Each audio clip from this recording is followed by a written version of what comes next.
Hey guys, welcome to Digital Digest, and in this video I'm going to show you how to crop image in Photopea. So to do that, first let's go to Photopea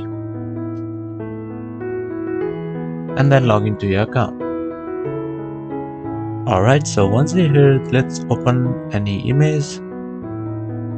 Let's copy this image. Alright, so to crop this image, all you have to do is on the left hand side you can see this tool. This is the cropping tool.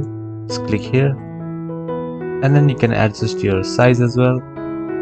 So I'm just going to adjust this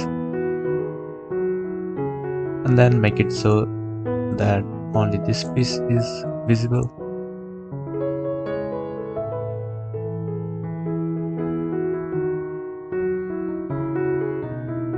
Alright, save this. Now all you have to do is click Ctrl S and your image will be cropped.